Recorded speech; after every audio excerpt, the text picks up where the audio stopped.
Hey guys, my name is Ryan, and today we have another Spirit Island guide, today focused on the Kingdom of France Plantation Colony.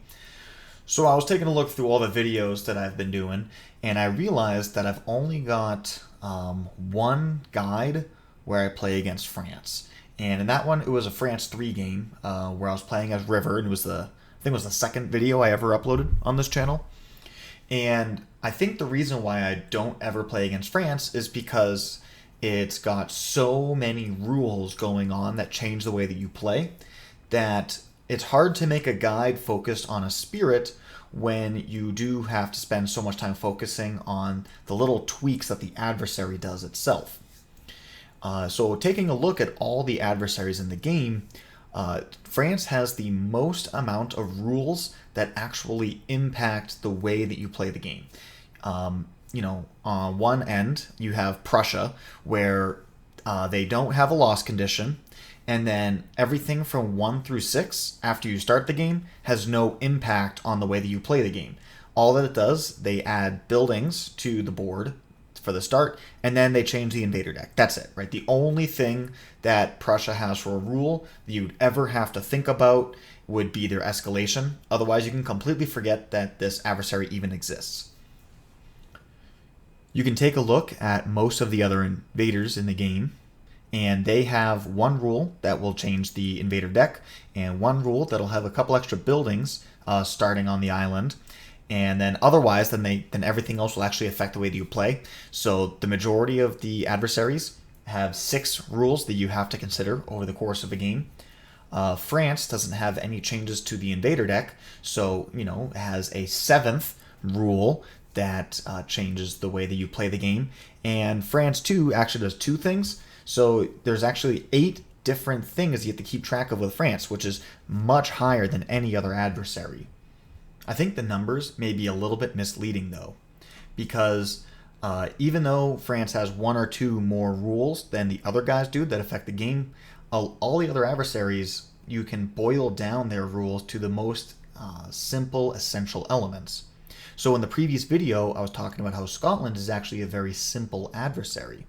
Even though here it looks like they have 6 different ways that they impact the game, you can boil it down to basically Scotland's really good on the coast, and everything besides the coast is largely generic. In a similar way, you could take Russia and be like, well, their explorers are fantastic, and they have a little modification on Ravage. Okay, that boils it down pretty simply. Similarly with Habsburg, right?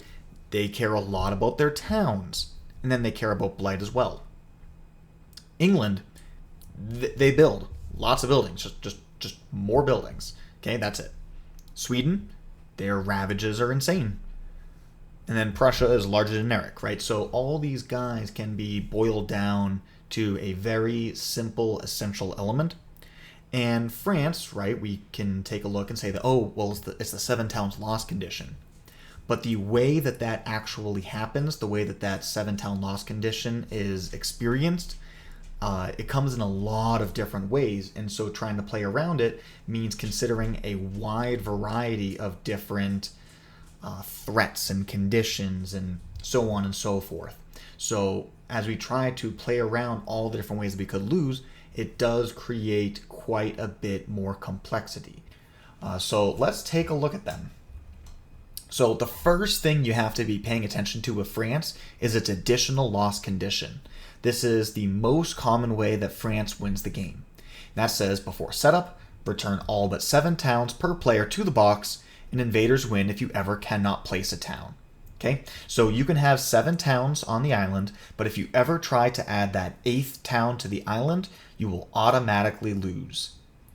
We'll see that basically every single level of difficulty pushes this additional loss condition theme. So we'll get started with France 1, except during setup, after invaders successfully explore into a land which has no buildings, add an additional explorer there. Okay, well, we have extra explorers, and that ties directly into France 2. We're going to start with the second half. After invaders build in a land with 2 or more explorers, replace all but 1 explorer there with an equal number of towns. So combining France 1 and France 2, if you had a land with no adversaries or no invaders at all in it, it would explore as 2 explorers, and then it would build such that it would end with 2 towns and an explorer. Okay, so if you don't interact with them, they're basically building twice as many towns with every build step. The other thing that France 2 does is add the Slave Rebellion card into the event deck, but we're going to hit that last, so let's ignore that for now. Okay, so France 3 is the one that you don't necessarily have to think about over the course of the game, but even France 3 pushes this additional lost condition theme because it starts the game with 2 additional towns on the board.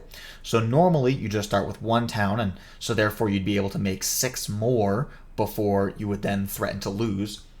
But with France 3, you start with 3 on the board, and so you can only take 4 more towns before you will lose. So that pushes that loss condition significantly. It eats up an entire third of your available starting towns. All right, France 4, Triangle Trade. Whenever invaders build a coastal city, add a town to the adjacent land with the fewest towns. Okay, so, a way to avoid building towns could be to let cities build, but Triangle Trade here says that if you build a coastal city, you also get a town. Now, when we're trying to not lose because of the additional loss condition, we don't care where that town goes. The fact that a town's being added at all is a significant threat. Next, we got France 5, Slow Healing Ecosystem. When you remove Blight from the board, put it here instead of on the Blight card. As soon as you have 3 per player here, move it all back to the Blight card. So of all the different things that France does, this one is generally the most ignorable for most spirits. It is basically equal difficulty for France 4 versus France 5. The only difference is that 1 extra fear card. There's only 8 spirits in the game that can remove Blight from the island in their starting kits at all, and one of them is Stone, and he removes Blight and removes it from the game entirely. So it kind of circumvents, or it doesn't really interact with Slow Healing Ecosystem. So there's only 7 spirits of the 29 in the game that are impacted by this rule, assuming don't have to worry about drafting cards that remove Blight. And so those would be Vital Strength of the Earth, Keeper, and Fractured Days. Those guys all have a starting card that removes Blight. And then there's 4 spirits that have a innate that removes Blight, and that would be Green, Wildfire, Starlight, and Downpour. Besides those guys, France 5 is basically the same thing as France 4. So this does not push the additional loss condition. So a lot of people look at this one as just kind of like tacked on. But if you are playing one of those 7, you really feel this. It really beats you up pretty good. But anyways, moving on to France 6, Persistent Explorers, after resolving an Explore card, and this does include setup. On each board, add an Explorer to a land without any. Fear cards can never remove Explorers. If one would, you may instead push that Explorer. So this channel is not really focused on hitting those level 6s, so I'm just going to put up on the screen basically like a little hierarchy of how you want to think in order to place that Explorer. But we're going to be playing against France 4 this game, so we're not going to worry about this. But yeah, on the screen, I'll just put up a thing that says, do this or do that, or ways to kind of deduce what a good place to put your Explorer would be, at least in my opinion. Great, so those are the different difficulties. We talked about the loss condition, and then let's also take a look at the stage 2 escalation. That would be after exploring, on each board, pick a land of the shown terrain. If it has a building, add a Blight. Otherwise, add a town. So this is another way that you can add a town such that could cause an additional loss condition. And as we'll get into in a second, it kind of forces you to play a certain way. And if you lose track of your towns, you might be forced to take a Blight. It can be a very, very punishing stage 2 escalation. It's a very powerful one. So now let's circle back to Slave Rebellion. The Slave Rebellion event card gets added to the event deck if you are playing against France 2 or higher.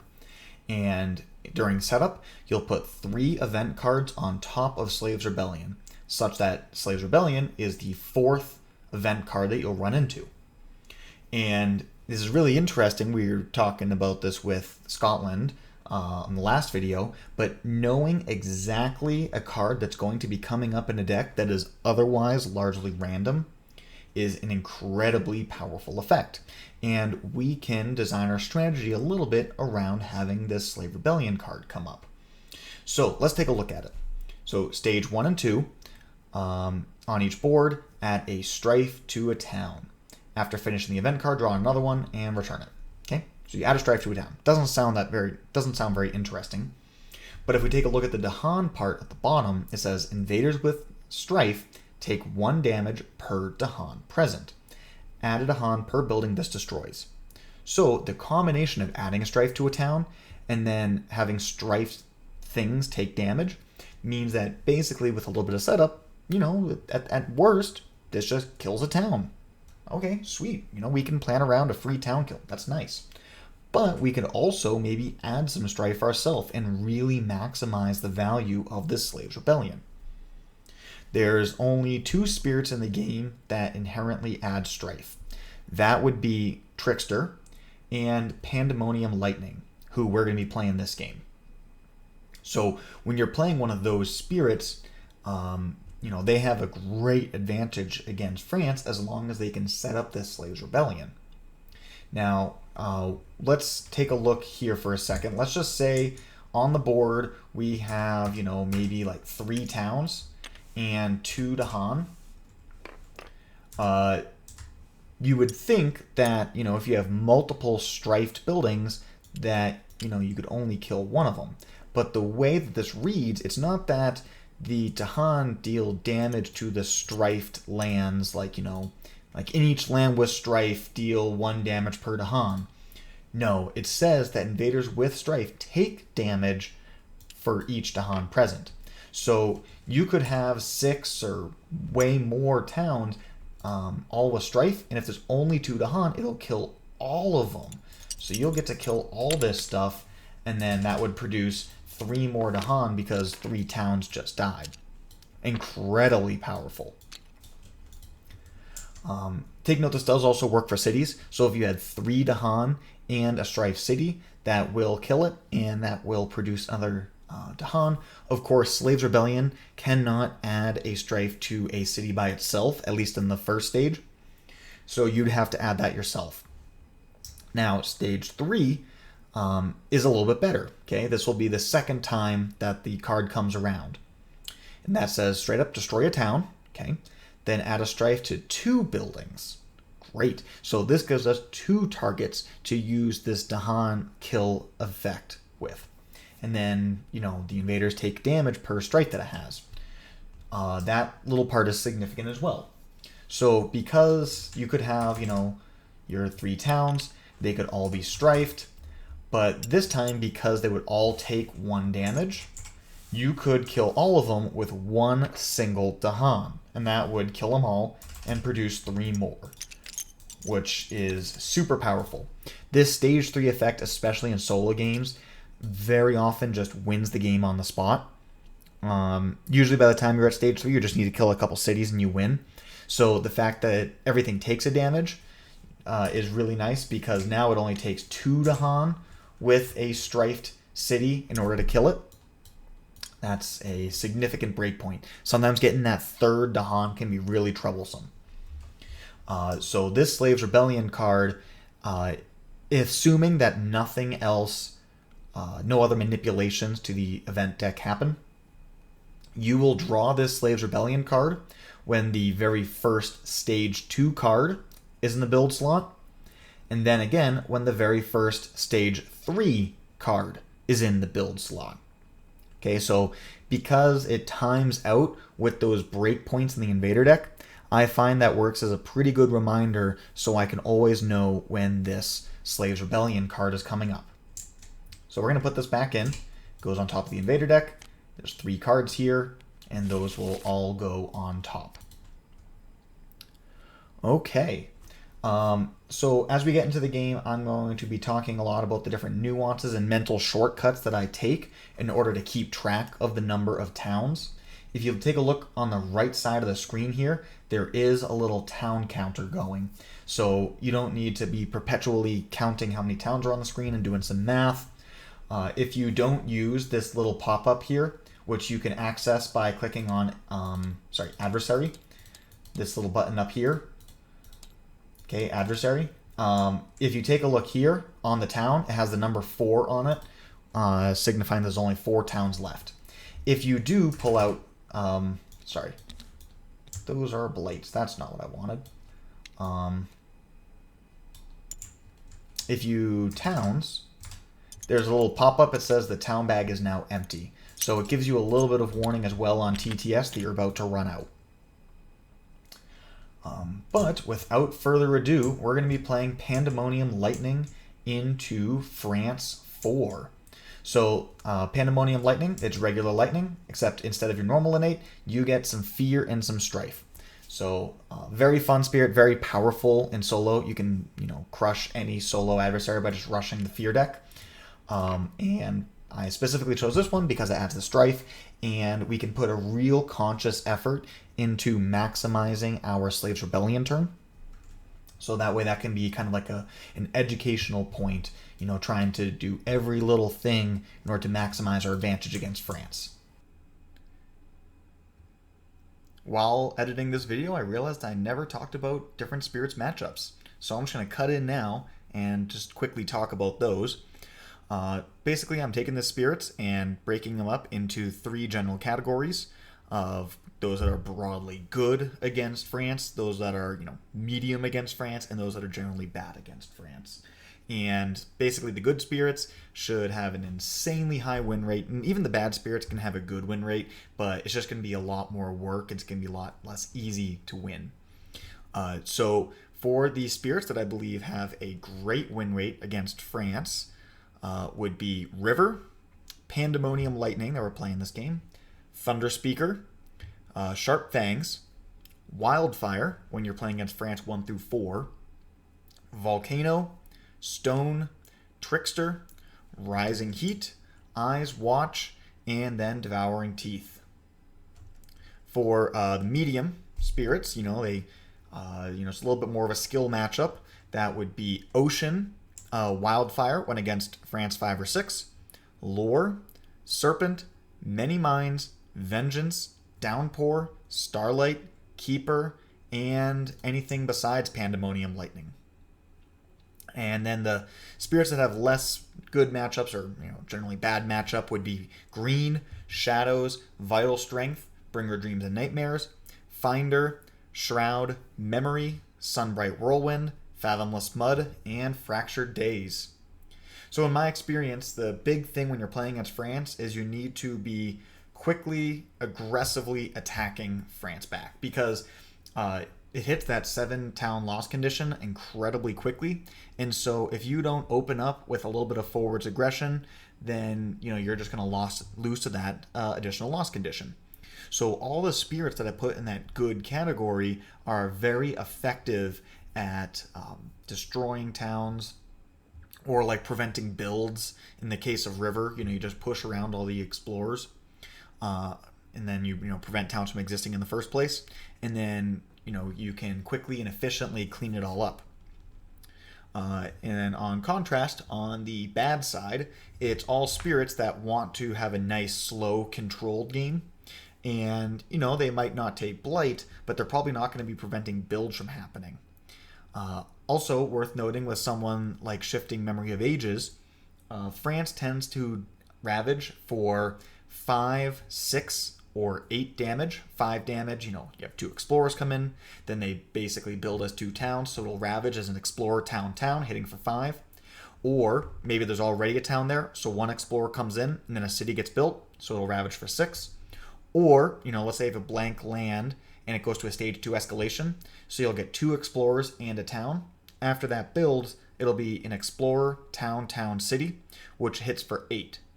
And a spirit like Shifting Memory has a defend 3, which even on the low end, right, with 1 explorer, 2 towns, that doesn't stop a blight either.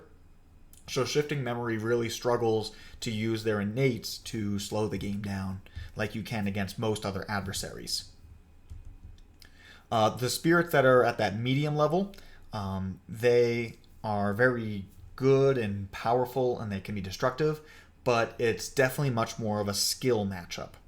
So, for example, I think Lure of the Deep Wilderness is a great example of that. Very effective at removing towns, but when you have all these excess explorers, you need to be particularly careful that you don't just have like 12 towns build in one action because you forgot to clean up the explorers.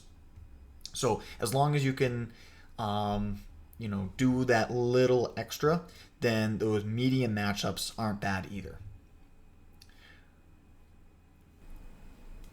Alright, so without further ado, let's get into it. Opening up with a Jungle Explorer. On this first Explorer of the game, here you're only going to be adding one single Explorer, not two, which gives you a little bit of relief. And so, like I said, we're playing as Lightning Swift Strike with Pandemonium. So we're going to do the normal build order, basically going to go growth 2, top, then bottom, playing no cards on turn 1, and then we're basically just going to reclaim loop for a long time.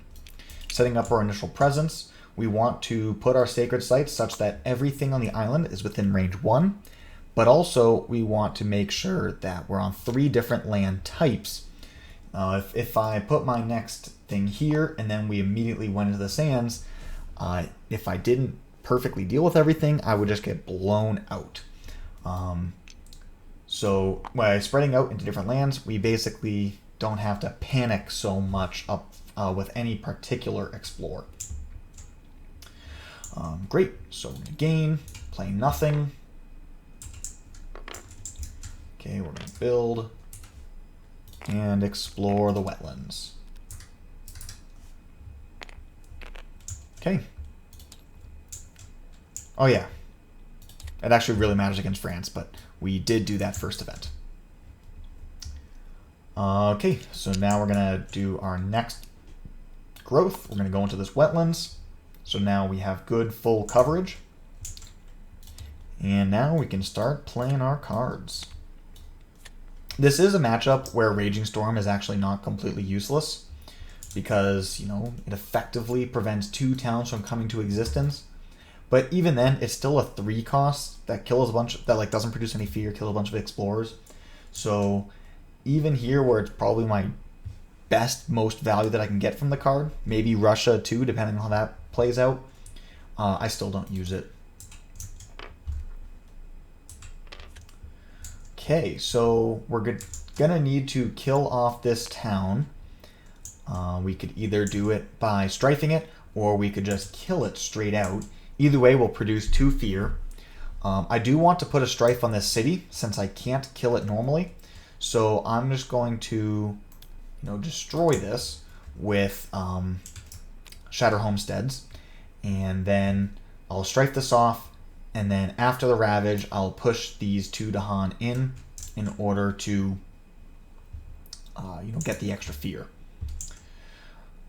Now the question is, do we want to strife now, or do we want to try it after? Do we want to pick up this fear card? And I'm inclined to just wait on it. I think we're in a perfectly fine position as is. So, we can save that tool for the future where once we're a little bit deeper in, we increase the likelihood of it being useful. Okay, here, hard-working settlers. Okay, push 2 to Han, add a town to a land without a town, and immediately ravage. Okay, so basically we could immediately ravage here, and then it'll ravage again, so we're ultimately going to add 3 blight. That doesn't sound too exciting. And it adds a town, so, just makes our life a little bit tougher, so that's really not looking exciting. Or we can remove a couple invader cards, add a fear, and then skip a ravage. So that looks a lot better. It is worth noting that it'll mean that our little mental shortcut of when we get to use our second stage of our Slaves Rebellion, that little hey, the first time that a stage 3 card comes up, it's not going to work. It's actually when the stage 3 card is on the Ravage step. But we'll just have to keep that in mind for the future. So we'll do that, produce a fear, and then land number 8 will not Ravage. And the beasts don't do anything. Okay, so we go here, disease, 2 towns, and explore in the mountains. Okay. Great. So we'll push up our 2 Dahan and get 2 fear with the strife. So that'll fully take care of this land number 2. Unfortunately, I wish that like the wetlands and the mountains were reversed, because then we could just leave a strife here with the 3 Dahan and then use that to just kill off the city. That would be a really nice thing to do, but instead we have to play the cards as they're dealt. Okay, we'll start reclaim looping. When we're going to pick cards, basically we want fire cards as our primary, wind as our secondary, and unless the text of the card is fantastic, we just want to take 0 costs. So here we have great choices. All of these have fire, 2 of them have wind. It's also, when we play Pandemonium, your 3rd element is actually moon, not water. So that's a reason why we might want to take this moon here, right? Maybe elemental boon. But that'll require another growth across the bottom before we have enough card plays to access it. So it is something to keep in your mind if you're looking for some kind of tiebreaker situation. But I really like to pick up the 0 cost cards, and this is a good one as well. So Call to Ferocity, I'm really leaning towards picking up. Purifying Flame is cool. We could just like let some things blight and then just remove the blight and not really worry about it. It's a nice little trick to have up your sleeve. Sunset Fire flows across the land. Doing 1 damage just doesn't quite cut it against France. It's oftentimes nice to be able to do 1 damage and pick off a couple explorers, prevent a lot of builds, but against France, that's just not a viable game plan. So let's think about what is our game plan going to be. We know that this Mountain Ravage is the one that we're going to be able to beat by using the Slaves Rebellion card. Okay. We also know that we're threatening a triangle trade here.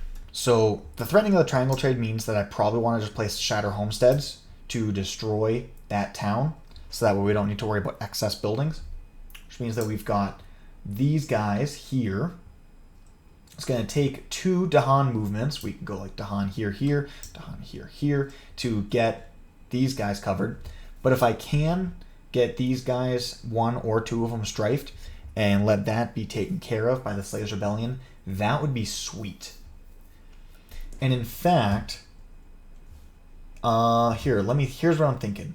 So we'll use Shatter Homes. So first off, I'm thinking if we just take the blight here, how far can we get ahead? If I just eat a blight now, can I like slingshot an advantage? So take a blight, Shatter Homesteads, destroy this, it'll rebuild. Okay. We'll use Harbingers of Lightning to move some Dahan over. And then we have Call to Ferocity. Okay, that's another Dahan movement. So that's 2 Dahan movements this turn. Then next turn, we can do Harbingers again. And then, we do this. And then if we do Call to Ferocity, that gives us all the strife that we need to fully clear everything. So yes, we can do that, and that is super powerful. So I'm going to pick up Call to Ferocity. That's going to be the cards that I play this turn. But now the question becomes, do I have to take a blight? And I don't think I do, because this turn I'm producing 2 strife. I could strife off both of these guys, and I could push these 2 Dahan in, and that'll kill off both the towns. And that'll be really nice for me because it just pads my town count, so that way I'm at much less risk of losing. So that's what we're going to do. We are going to use Pandemonium for fear, 2 strife, okay, and then we're going to push these 2 in with Harbingers. Okay, I got the fear for that. And then with Lightning's Boon, I could just play everything fast. But I want to leave the Dahan where they are, just for the sake of killing off this Ravage. So I'm going to hold off on Call to Ferocity, but I will use Shatter Homesteads in order to kill the town for the purpose of preventing a city from existing.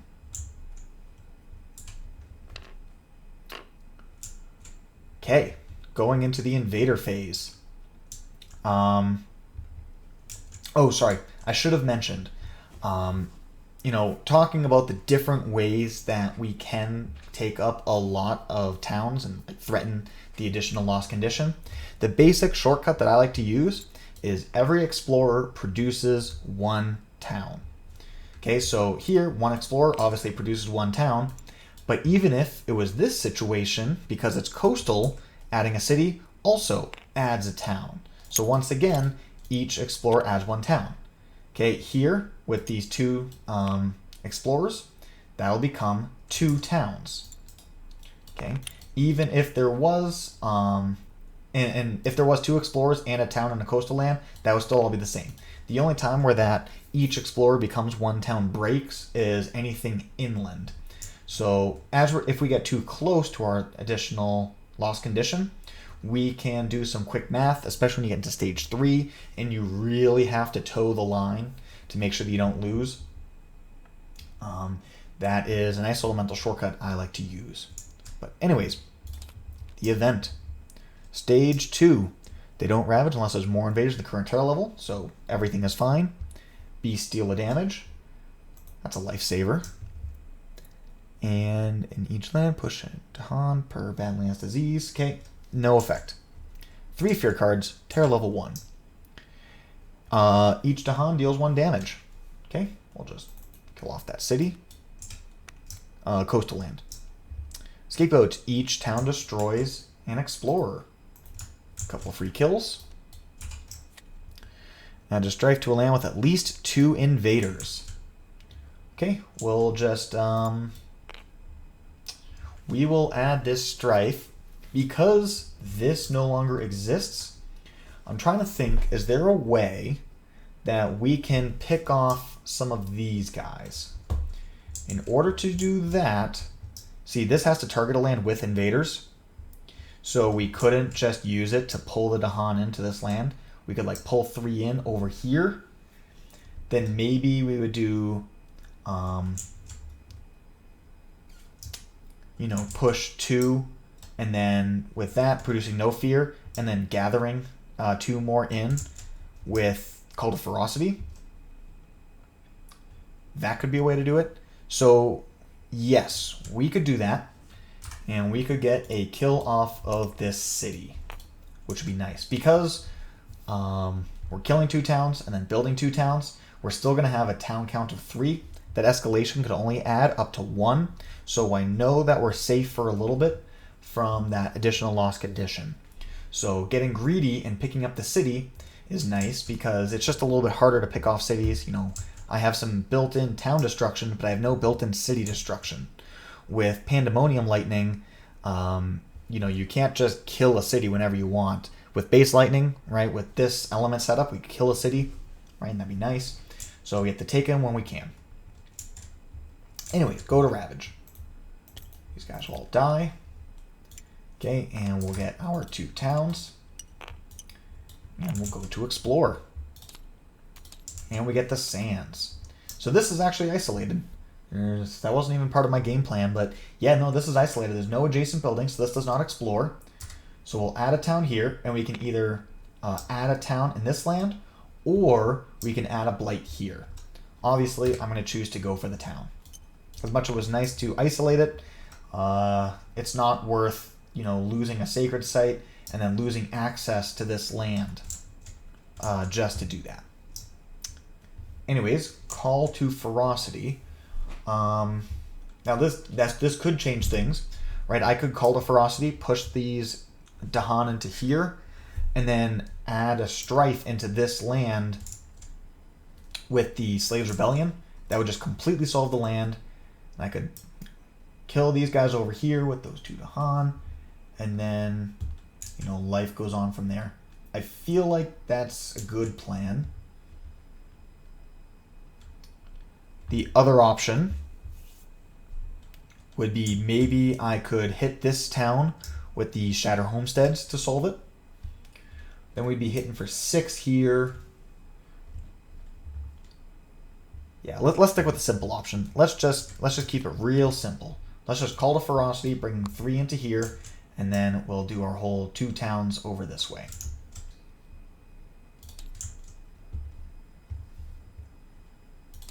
Okay, now we're going to reclaim again. Looking for fire, secondary wind. Prowling Panthers is the first look. This one does cost 0, so it's always worth considering.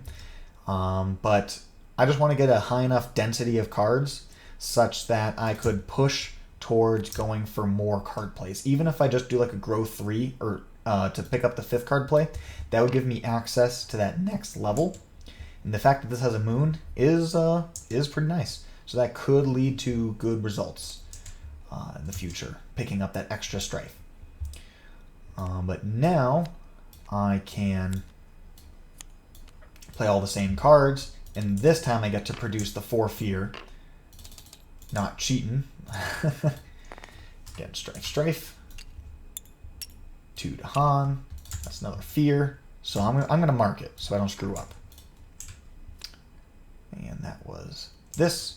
We know that we're going to use this Slaves Rebellion that's on top of the deck to get rid of this town here. So that's solved. So I'm just going to basically prevent a city from existing in this land by destroying it with Shatter Homesteads. That'll be a fear and a destruction.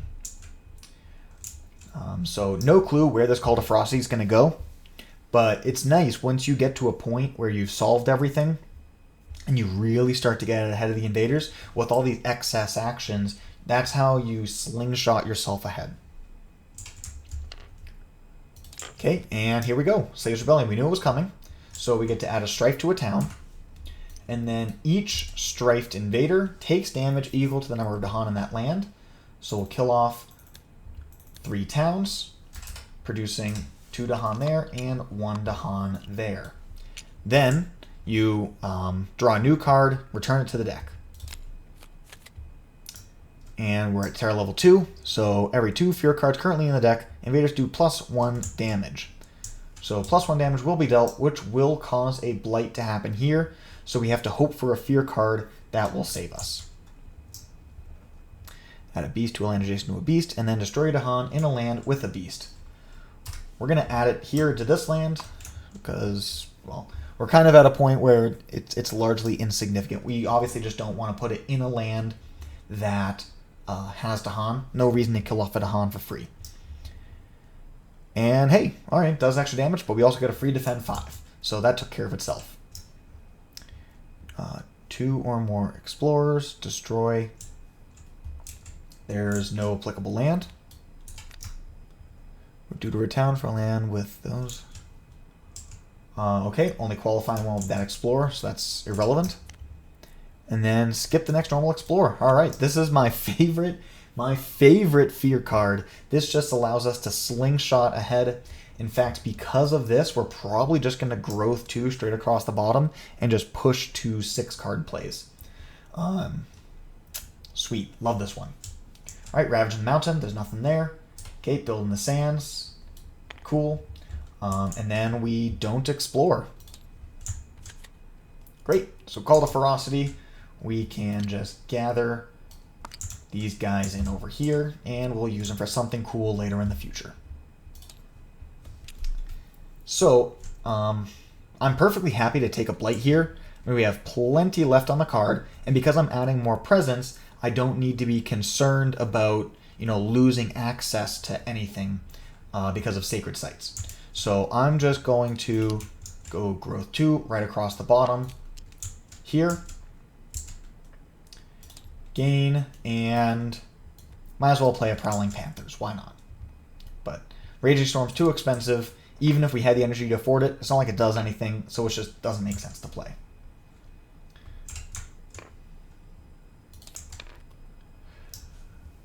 Okay. And, sorry, it's worth noting that we could have reclaimed and tried to win the game, but in order to win the game, even if we destroyed both of these towns, we'd have to destroy the city to win. And once again, we don't actually have a way to destroy cities. So that's why I'm electing to basically do a useless 0 turn here instead of reclaiming and being super aggressive. But we are in stage 2, so boards with exactly 1 coastal city, we don't apply. Skip Ravage actions with Disease and Strife. does not apply. And then push a town for every 2 Dahan. Let's see. The only card that we've seen in Stage 2 is the Sands. So we know that's not going to get hit. You know, I don't even see a benefit for doing it, so I'm just not going to do anything. We're going to eat a Blight, and then we're going to do a double Explore. So first will be Coast, and then it will be Jungle. And ho daddy, now we're being threatened. That's a lot of potential danger. Wow. So obviously, this is a time where we actually might consider using Raging Storm. Hate to do it, you know, because the card, I mean, the card does suck. Like, it doesn't really do anything worthwhile. But a bad tool that does the job, it still does the job. But as far as this turn goes, Prowling Panthers, we can either add a Beast and a Fear, or we can kill off an Explorer or a town in a mountain jungle. So right here, we're going to kill off an Explorer by killing an Explorer, or basically preemptively killing a town. I mentioned before there's a little shortcut for how many towns will be added. So if you do some quick math here, 1, 2, 3, 4, 5, 6, 7, 8 towns will be added here. 9 will be added here, right? So we have to start doing things now. And this prevents one of them. So now we're at 8 towns coming out because of all this. If we were to Raging Storm, we would prevent 3 from coming to existence. So preemptively destroying 3 towns for 3 energy is worth it. So maybe the card doesn't suck.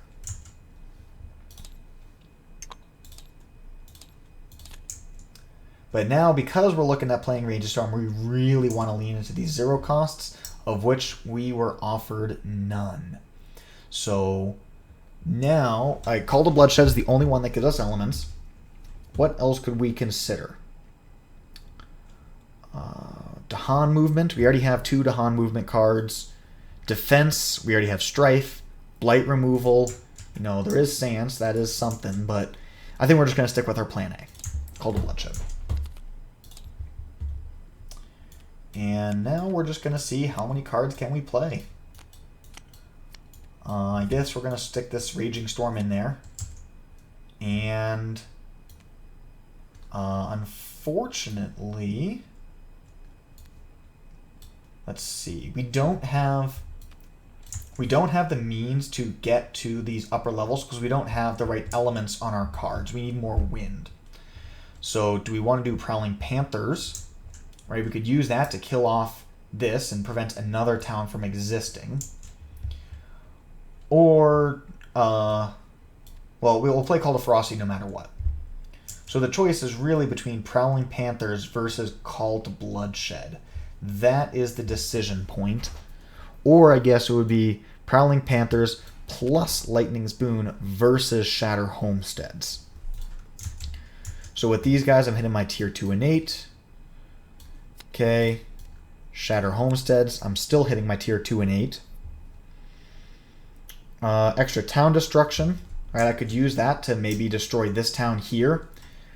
So between that town destruction and killing off the explorers, we completely solve this land. That's certainly something.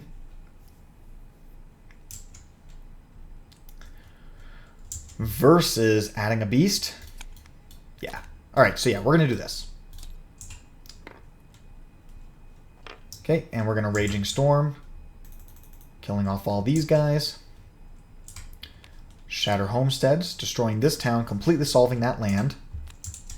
And I can play one more card fast instead of slow if I wanted to.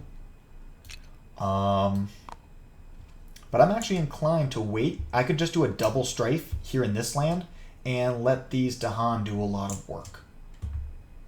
So that's a good choice. And then, yeah, all these Dahan movements, I think, is better off just waiting, right, to get the Fear. And then, because Call to Ferocity might do some weird splitting up, right? Maybe I gather like that, those 3. I think just having more information will allow us to make better choices. Okay, do we have plants? We have no cards with plants and no energy, so we're forced to go top. Each spirit needs an energy. Okay. Discard a minor power from the deck. Yes. And we hit animal, which means destroy a Dahan in a land with blight. Rip. Okay, push a beast to a land without buildings. 1 fear if explorers are there. So I'll go... I could go this way in order to leave the beast in the land with the mountain jungle for the prowling panthers. We could use that to destroy the town. Or I could push. And I think I'm going to use the beast to kill the town next turn. So I'll push and get that fear. Gather 1 to a land with setup symbols. That would be 1. So that'd be 7, 6, 2, and 3. So we'll just go to 2. Use the free movement when it's offered to you. So differently, gather up to 2, then 1 damage if Dahan are present. So 1 damage if Dahan are present. I'll do this. That'll prevent a town from existing. And then between these Dahan movements and so forth, I'll be able to rearrange all the Dahan. So that's nice. Gain a little bit of extra value. All right, building the coast. There's only 1 qualifying land. And then building the jungle. So previously we were staring down building 9 towns, and when your limit's 7, building 9 is definitely a loss. And just by putting all that work into picking off those explorers and preventing builds, we prevented 6 towns from coming into existence, and we only took 3 towns. So that was a huge turn for us. Very important. If we did not play that turn correctly, then, that would just be the end of the game right there. Exploring into the mountain wetlands.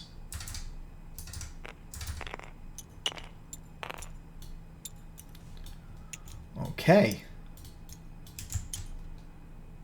Now, if my math is right, when the mountain wetlands gets into the Ravage slot, that is when we're going to get the next Slaves Rebellion, because we skipped an invader card earlier in the game, right?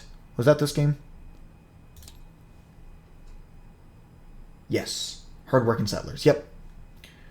Another way to think about it is that once there are 7 cards in the discard pile, the next one will be Slaves Rebellion. Currently there are 6, so the next card is not Slaves Rebellion. It's 1 more card after that. Okay, slow powers. I did not use Pandemonium this time, so I will do that now. Okay, we'll go here and here. Let's see, 1, 2, 3, 4, 5, 6, 7, 8. If we put this 1 Dahan over here, it'll completely clear the land. And that is the only city which will cause us to win the game. So I will use Harbingers, produce a fear, push that guy over, and then Call of Ferocity. I'm only going to move this 1 Dahan over. We can, kill off this explorer or strife it, and then focus on this land here in order to play our way through this Ravage. By destroying both of these with Dahan, because they're both building, that'll just put us super far ahead.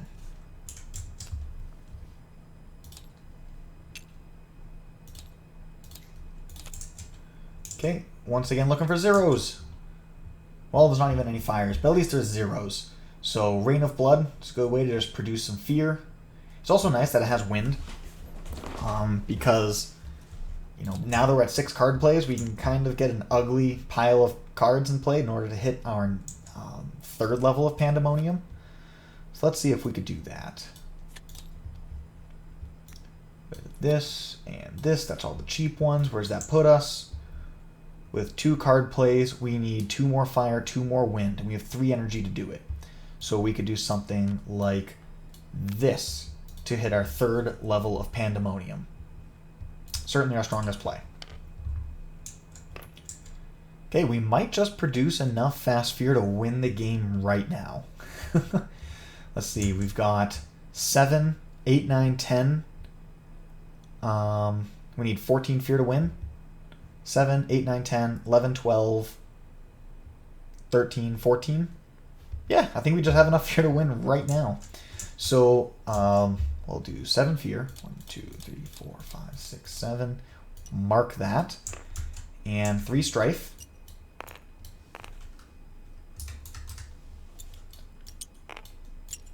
For that.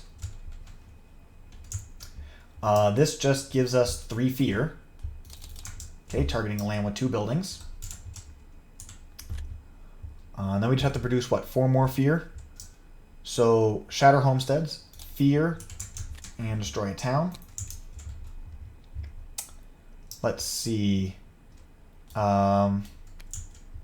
That's 3, but we'll just use Lightning's Boon on ourselves so we can play everything fast, right? We can play up to 6 things fast. 2, 3, 4, 5, 6.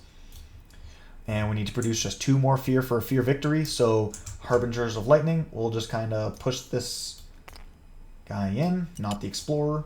That's 1 fear. And then we'll use Call to Ferocity. Okay, if it has Dahan, you can fear and push. So there you go. That's a fear victory. So taking a look at France, I think that last turn where we had the double build really accentuates the complexities that are involved in France, because in different land, like coastals produce towns in a different way from inlands, and we had to consider playing around the strife with the event. I feel like this was a pretty good demonstration of France. Playing as Pandemonium Lightning is basically just a big old meme against France. He just destroys it so easily with all the strife. So it's a really, really fun spirit to play. Really, really fun aspect. I mean, I love all the aspects with Lightning, but Pandemonium is... That's a chef's kiss. That's a real nice one. So I hope this is helpful for understanding France, and hopefully in the future I can play more games. If I were to play against France 5, we would be 1 fear card away. But in this Ravage, right here is 4 fear, so we would just win during the Ravage instead of during the fast phase. So if you're not playing one of those 7 spirits, I'd say just keep on pushing it. Push up to France 5. When I got first started, I didn't really think about the actual difference from one level to the next, and I was just like, oh man, it's a higher difficulty, so it's just objectively harder. And in reality, we didn't remove a single blight from the board this game, so France 5 wouldn't have done anything. Would the Sphere card have screwed us? No. It just, push around a couple explorers would make no difference. So, this game was exactly as hard being as France 4 versus France 5. So that's definitely one of those things I'd recommend you push your difficulty just a little bit. Anyways, good game, guys. And I'll catch you on the next one.